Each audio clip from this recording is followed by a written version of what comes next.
مسلم شریف کی حدیث ہے، نبی رحمت صلی اللہ علیہ وسلم نے سیدنا فاروق اعظم رضی اللہ تعالی عنہ سے کہا، اے عمر، ایک شخص ہے، اس کا نام اویس ہے اور وہ قرنی ہے، اس کے کمر پر اس کی برس کا ایک داغ ہے، پہلے بڑا تھا، اب وہ تقریباً کم ہوتے ہوتے 1 درہم جتنا رہ گیا ہے۔ اب وہ موجود ہے، یعنی میرے وقت میں وہ موجود ہے، لیکن میرے پاس نہیں آیا، میری زیارت نہیں کی، مجھ سے بیعت نہیں ہوا، صرف اس وجہ سے اس کی ایک بوڑھی ماں ہے اور وہ دن رات اس کی خدمت میں لگا رہتا ہے، اور اس کی ماں کی خدمت کرنے والا اس کے سوا کوئی نہیں ہے۔ تو اس نے ماں کی خدمت کی وجہ سے صحابیت کا رتبہ چھوڑ دیا ہے۔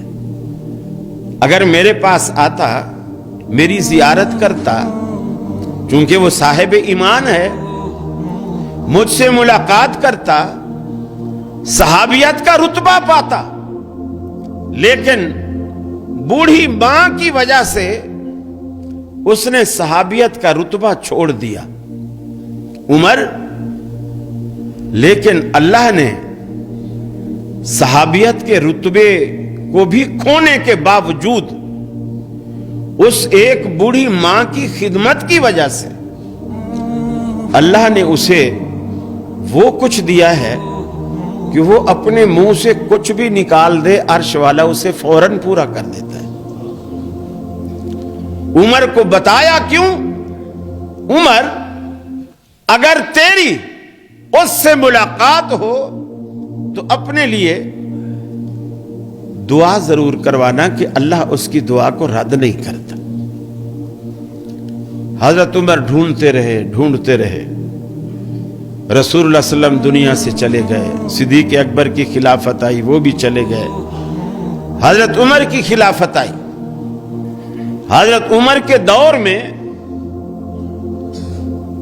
کسی نے آ کر بتایا کہ امیر المومنین، جس شخص کی آپ کو تلاش تھی، میں اسے مل کر آ رہا ہوں، مینا میں ٹھہرا ہوا ہے، حج کرنے آیا ہوا ہے، ایک خیمے میں ہے، اگر آپ کہیں تو میں اس کو بلا لاؤں۔ انہوں نے کہا نہیں، جس بندے کی اللہ کے ہاں اتنی او بھگت ہے کہ اس کی بات اللہ ٹالتا نہیں ہے، ہم اس کو اپنی دربار میں نہیں بلائیں گے، اس کے احترام میں خود اس کے پاس جائیں گے۔ حضرت عمر فاروق نے اس بندے سے کہا مجھے لے چلو۔ خیمے میں گئے، ایک شخص ہانڈی چولہے کے اوپر رکھ کر پکا رہا تھا، باقی کچھ دور بیٹھے ہوئے تھے۔ آپ نے پوچھا ایوکم اویس، ارے تم میں اویس کون ہے؟ وہ جو ہانڈی پکا رہا تھا اس نے کہا میرا نام اویس ہے۔ فرمائیے۔ سیدنا فاروق اعظم نے اپنا تعارف کروایا اور کہا کہ میرے لیے دعا کرو۔ انہوں نے کہا میں آپ کے لیے دعا کروں؟ آپ صحابی رسول، خلیفۃ المسلمین، امیر المومنین، میں آپ کے لیے میں دعا کروں؟ فرمانے لگے یہ میں نہیں کہہ رہا، میری خواہش نہیں تھی، مجھے تو پتہ بھی نہیں تھا، یہ رسول اللہ صلی اللہ علیہ وسلم نے کہا اے عمر، اگر تجھے وہ شخص ملے تو اس سے اپنے لیے دعا ضرور کروانا، اس لیے کہ اللہ اس شخص کی دعا کو رد نہیں کرتا۔ وہ اس نے عرض کی کہ پھر فرمائیے میں کیا دعا کروں، کیا دعا کروں آپ کے لیے؟